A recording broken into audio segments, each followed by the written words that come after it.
What is the source for the Magen David, and what is Chabad's approach? So, we'll try and explain it in short, not going into too much arichos, but just to be aware of the different points.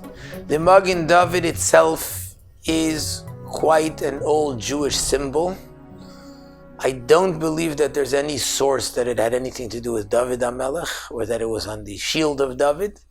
But even according to Kabbalah, there's the famous story of a person came to the Frierdiker Rebbe asking him about the Magen David and what is its meaning according to Kabbalah. And the Frierdiker Rebbe sent this person to the Rebbe, and the Rebbe gave him a whole explanation what it means and what its sources are according to Kabbalah. So the concept certainly has been, and whether it was mamish, a universal Jewish symbol, or a symbol which was many times used in Judaism, I don't know if it was as widespread as a Jewish symbol, but it certainly was used, and it did have its source in Yiddishkeit of this idea. However, in later times, the Zionists began to use the Magen David as their symbol, and that's when it became more widespread as the Jewish symbol. And for this reason, many Frum Yidden refrained from using it, at least in public, in order not to be defined and associated with the Zionists who were fighting against Yiddishkeit and against Torah and mitzvahs. So the Magen David became a nationalist symbol.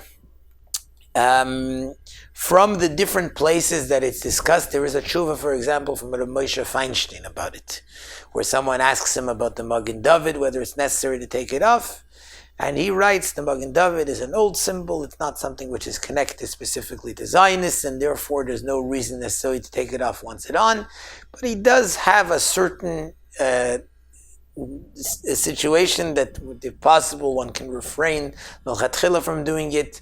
He says also the word Tzion. Sometimes the Magen David has the word Tzion inside it. He says this isn't either the Zionists, but nevertheless, if possible, you should take off the word Tzion from it. But even that, you see the concept that there was, and certainly amongst other Rabbanim, reasons why perhaps one should refrain from it.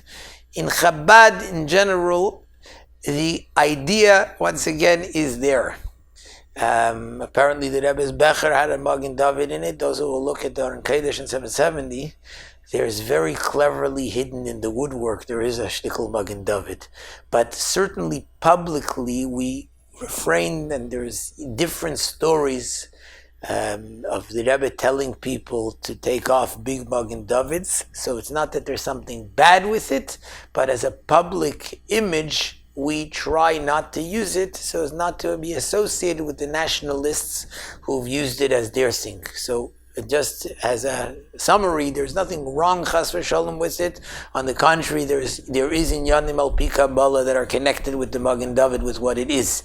On the other hand, it's not necessarily a directly Jewish symbol as a symbol of Judaism, and since the Chitzonim took it in their place, so we generally refrain from using it publicly or as a big symbol.